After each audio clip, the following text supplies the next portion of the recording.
Hello all, I am doing a video on my plans or my journey that's beginning to live overseas. And I thought I'd make a video and I'm going to do a whole series on this. Um, I just thought I'd kind of share the steps. And this is step one. This is conceptualizing the idea, explaining why I want to live overseas. I'm an American and I'm looking at moving to Eastern Europe. And here are the factors explaining why and my rough plan on how. If interested, continue to watch. If PowerPoint works. Okay, episode Y, the financial one. This is a big one for me. Without getting into my own experience, I have like no savings, a little bit of debt, and anything I can do to both up my income as far as what I earn in a job and also lower my expenses is very important to me now, especially as I'm getting older and looking at providing for my son and providing for myself as long as I stick around once I'm no longer able to work. So it's an important thing. And let's take a look at this next slide here. This is Numbeo, which is a site that compares the cost of living in various places. And this is a comparison between Plovdiv, Bulgaria, and Phoenix, Arizona. Look at this. I hope you can see it here. I hope the video is not scrunching up too much. But like rent prices in Phoenix are 328.4% higher. And you know, I'm not sure how accurate Numbeo is, or Numbeo, however you pronounce it, but it's the gist of it. It's, again, I've been overseas to Eastern Europe. I know it's cheaper. So, you know, this is just a comparison. So just by moving, let's say everything else stays the same, my money stays the same, I just change locations. I give myself, you know, close to a 2x quality or a 2x pay increase in real dollars, not just, you know, you earn more but taxes take a huge chunk of it.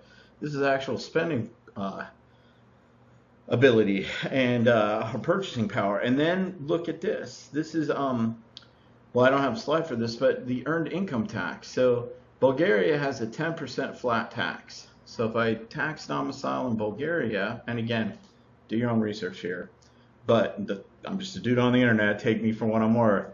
And I'm just figuring this stuff out right now. But at least my initial understanding is there is this earned income tax exemption if you're an American living overseas. So I would spend my first I think it's like $118,000 if I'm making that much. I would pay the Bulgarian rate, and then anything over that I would pay the American rate. So if I move to Bulgaria on that first 118,000 bucks of income, that would be taxed at 10%. So that right there, I think the tax bracket for the US in that area is roughly about like, I don't know, 23% or something like that, federal, and then you got state and stuff. I'd be given an additional 20% roughly raise on, or not 20%, say 23 minus 10, 13% raise right there just by changing locations. Double my purchasing power, or say everything's roughly about half as expensive, and I give myself a 15 or 13% raise on taxes by paying less taxes. So that's a good deal to meet my goals, right? So let's get back to why healthier lifestyle. When I was overseas, I wasn't there for too long. I've made 3 trips, and the food was great. It was healthier because it doesn't have a bunch of GMOs and preservatives in it, just because probably they're lower tech. They can't source their food for thousands of miles away. They grow it locally and you eat it. It's good for you. And while I was there, I was eating like crazy, but I was walking everywhere too. I walked and walked and walked, and I lost weight, and it was beautiful. I was eating great meals. They were inexpensive, and I was losing weight. I want more of that. And I think, and that goes to finances too. I probably wouldn't have a car because it's generally the cities are more walkable. So, and that's not big evil America. America was just designed primarily at the advent of the automobile. So they were cheap and everybody generally had one. So they built the cities so that you can spread out and have bigger plots of land, not live on top of each other. Where in Europe, the cities are generally older and they were designed pre-car, so they made them more compact and designed so people, there's like squares and stuff to hang out at and stuff, just because they had to be, because it was pre-car stuff. If you wanted to go anywhere, you had to do it on a horseback, and generally people in the cities probably didn't have, your average person have a horse. So there's that. And that's huge for me. America is just killing me, and it's not America's fault. It's America goes to the market. If you want quick food, we got it, but there's a price. It's less healthy. You want tasty food that's easy to prepare, we got it, but it goes to at the cost of being less healthy. And there's all this pressure on you. Like for me, just I watch these cooking channels, and they're always like, yeah, all this meal's really easy to make. It only takes 30 or 40 minutes. To me, if a meal's longer than 5 minutes, unless I'm counting drive time to the drive-through, I'm probably not going to make it, because for me, that's a pretty big chunk of time. But that's just me. I'm bad that way. So forcing myself to possibly live different by living overseas would be a great thing for me. I could do it here, and I probably will do it here. And I've already improved somewhat, but there's much more I can do. Not much going on here. I have a few really tight, close friends, and I will miss them a lot, but they're close enough friends to where when I come back to the U.S., I'll visit them. They will visit me overseas. So it will be sad that I will see less of them, but at the same time, my financial system is in kind of dire straits, and I got all these extra things going on. So for me, it's a good thing. Beyond that, I'm a single dad, and my son is going to be a complication. He's over there in the corner playing Roblox and complaining because I have him part of the year, and he will be with me overseas for that part of the year. And then when he gets older, it might be a greater chunk of the year, and then might actually get him for the lesser chunk. So that would be a complication, but I'll cover that in a little bit. I've been overseas and I like it. I mean, I'm a Dungeons and Dragons geek, going around and visiting all these old castles and stuff. That's cool. I love that stuff. I was there. I liked the vibe. I liked walking around. I liked the people generally. So it was cool. Another reason is just to test myself a little bit. It's like, it's a little scary. I mean, most of the people, when you're young, doing crazy stuff is a given, and you got guts to do it. But for me, being an older guy, just taking off and leaving and going overseas, it's a little scary, and it definitely pushed myself. Another thing is just a checkbox, hey, I've done all these things in life. Here's another cool thing I could do. Even if I only do the scout trip and live there for a couple months and come back, at least I can say I tried and did it. Personal growth, greater the challenge, greater the response. So this would be definitely a challenging thing, being on my own. So I would expect some growth there. And then the last two, plan B and getting weird. America's just getting weird. I'm not going to get into that. It doesn't mean I don't love America. It doesn't mean I'm not proud of what America's accomplished. But it's just getting weird here. My son's going crazy. So this would kind of be scouting, not just for myself, but for other people. I go over there, get established. At 5 or 10 years from now, if I'm still kicking over there, things get weird here, I can start pulling people from America over there. And being a resource for them. So that's another reason. All right, the challenge is definitely my son. Being that far away where he can't just turn on a dime. I mean, my ex lives in another state, so it's definitely a plane ride to get to my son when he's not with me, and a long plane ride, but it would be much longer and more expensive if I'm overseas. Not that much more expensive, surprisingly, though. So yeah. And then there's the whole income job thing. I'm still working that out. I work for a global company that has a presence in Eastern Europe and most countries.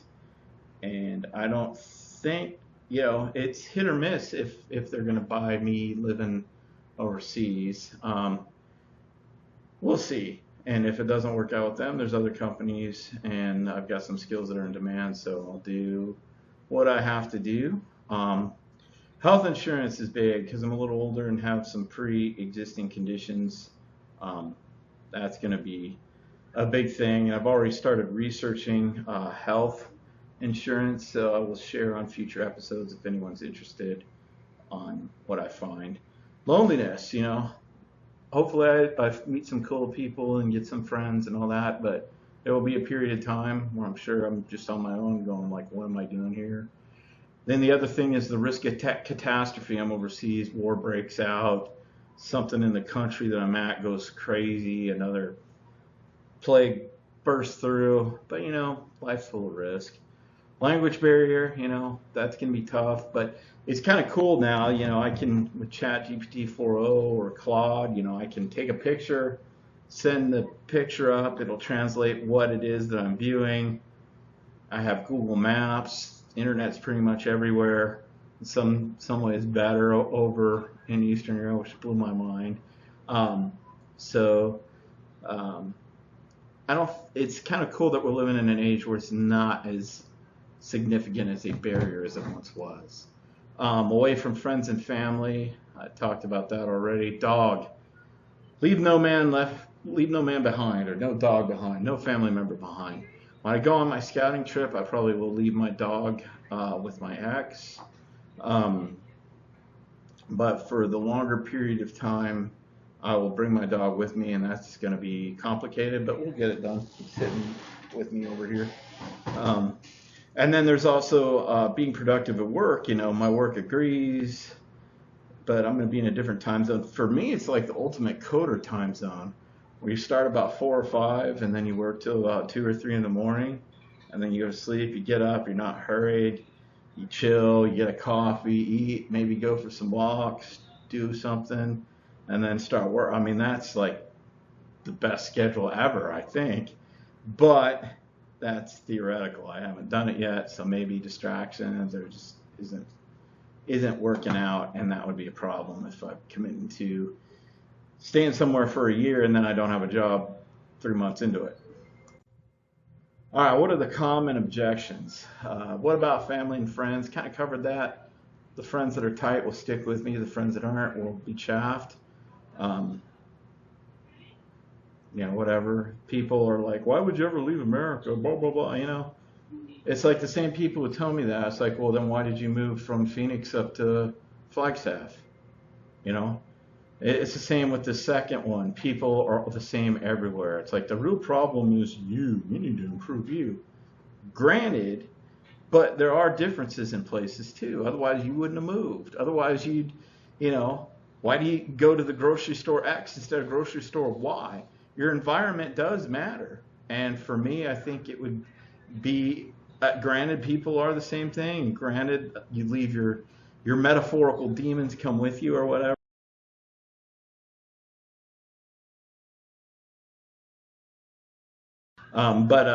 Yeah, I get the thought, but at the same time, people are kind of the same because we're all kind of base, but the environment's different, and what comes out of those two mixes is different. And I enjoyed meeting people. I enjoyed my time over there talking to people that were different than me.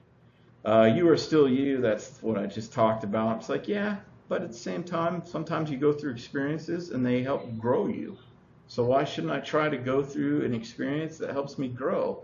Everyone that says you are still you thing to me, they've all done the same thing. So you are still you.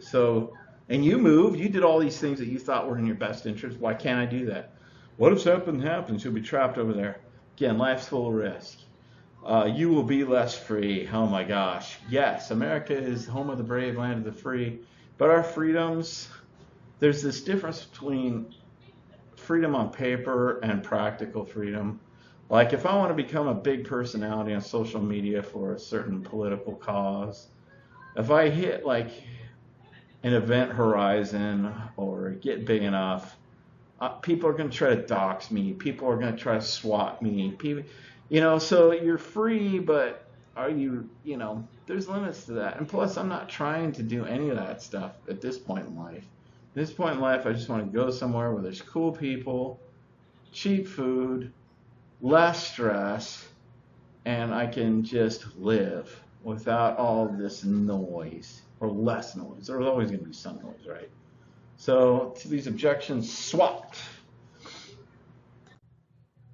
All right, so let's say it doesn't work out. These are all the alternatives that I'm looking at. I was really close to moving up to Flagstaff, Arizona. In fact, I put a down payment on an apartment, but there were some complexities with the timing of that just didn't work out.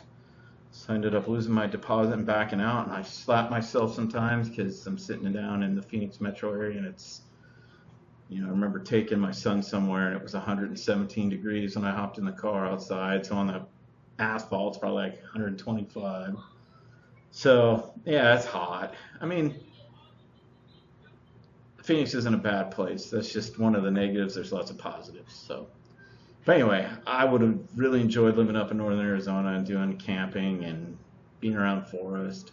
I wouldn't call myself like a rugged nature guy by any means, but I enjoy nature walks. I enjoy seeing creatures out and about, elk, deer, other things, and I miss it. I had the privilege of living up there, and I do say it's a privilege because there's a lot of people stuck in jobs in Phoenix, which keep them from moving to places like Prescott and Payson and all the cool towns in northern Arizona.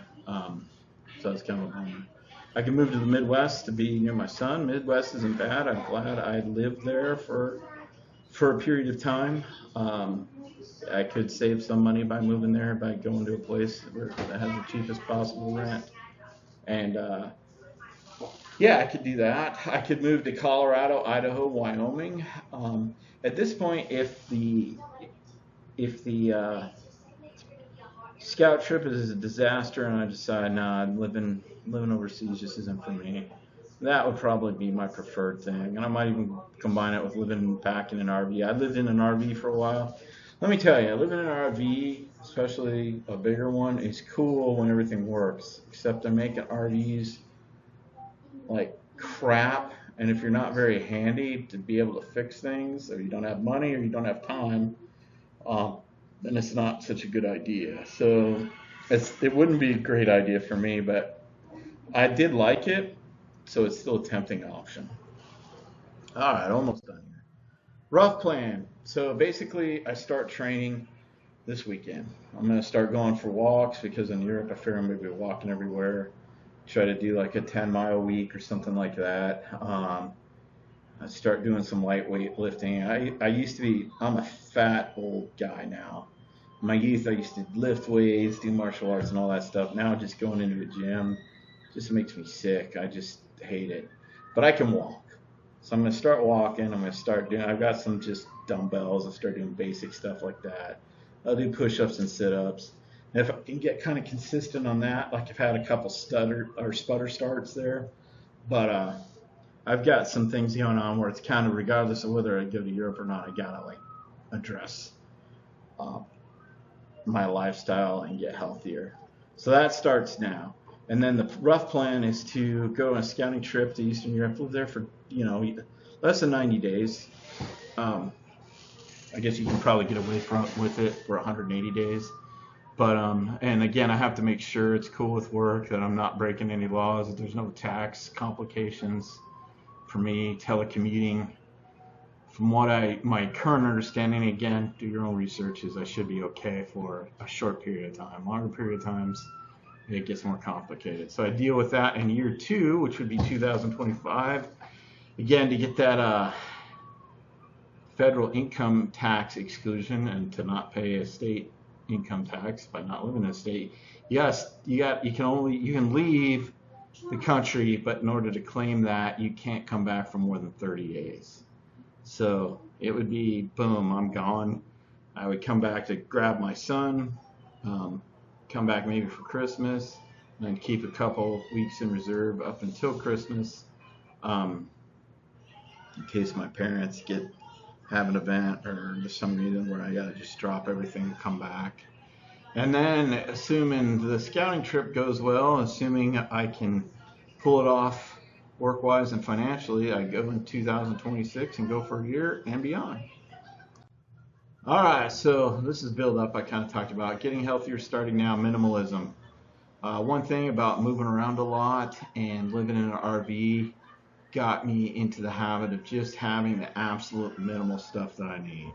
Like right now, I've got this office chair, I've got some clothes, I've got a home computer, a work computer, a cheap leather couch that I got from Wish, literally another cheap chair that I got, a reading chair for off Amazon, and then a couple bar stools that I got at a used furniture place, along with a couple of used furniture things. My desk are card tables. I love card tables. They're light, easy to move. They work for me. There's lots of surface area, so I can spread out. I can write notes. I got room for my keyboard, my drinks, and all that. Oh my gosh, people used to give me such crap for not buying a desk. I'm like, it doesn't work. They don't have enough space on them for what I want. Card tables are freaking perfect. So when my marriage ended, I went all card tables, and I don't regret it at all. And then I've got some beds for my son. He's got a little bit of furniture. My bedroom. My bookshelves are basically a piece of plywood and then a cinder blocks, another piece of plywood, cinder blocks, and it gives me 2 bookshelves. It actually looks kind of cool. It's kind of ghetto. But anyway, so I'm getting rid of everything. I'm down to a little mini safe of documents and a tote of personal belongings, like keepsakes and stuff from my youth. I threw almost all that stuff away. I showed some stuff to my son. He's like, oh, that's cool, and then walked away. It's like, he's maybe the only person in the world who might care at this point about this stuff. If hey, this is your dad when he was little. So I just took most of it. I kept some of it, but most of it just went right in the trash. It's like, when I'm gone, no one's going to care. So minimalism, just getting rid of all the stuff. And then I gotta figure out how I'm gonna get paid, overseas banking and stuff. There's this thing called Wise. Like I actually looked at that. It's like not a bank, it's a financial service, but at the same time you get an ATM card that you can use anywhere and people can deposit money in it. There's a hit when they deposit the money in, and there might be a hit when they take it out. So it seems like a lot of expats are talking about it on the videos that I've seen. I gotta research it more. Figure out health insurance. This for me is a big one. I do have pre-existing conditions, so I'm hoping that it won't cost me an arm and a leg here. Just making sure this is still recording to get health insurance. Done some research. I'll do a video on that when I know more. Figure out pet travel. This would be for the second trip where I go for a year or more, or a year to forever, and that would be figuring out how I can bring my dog over. Making sure the job is all set up.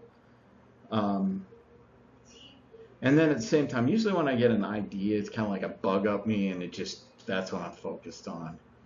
And I don't want to live like all I'm thinking about, and I kind of obsess, is like, I'm going to go overseas next year. I'm getting ready. I'm going to research this. I'm getting ready, blah, blah, blah, blah, blah.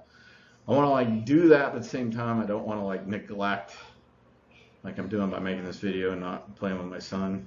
I'll play with my son here in a minute. But yeah, I don't want to get too over obsessed. I want to like live in the moment, enjoy the people, because again, I might be away for a while. Figure out travel for my son and I kind of already have that down. Figure out the phone SIM deal. Shouldn't be too hard. And then choose the actual location. I'm not going to say that yet. But the countries the scouting trip will probably either be to Bulgaria, but could possibly be to Albania too. Still looking. I'll talk about that in another episode. So anyway, that's it for now. Wish me luck in the comments for anybody who watches this.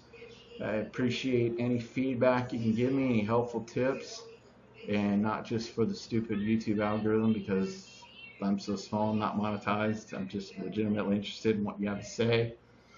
One day maybe I'll get monetized or something, but it's not something I'm betting on. So anyway, a little break from the music videos I do and doing more future me. Anyway, wish me luck, and thank you.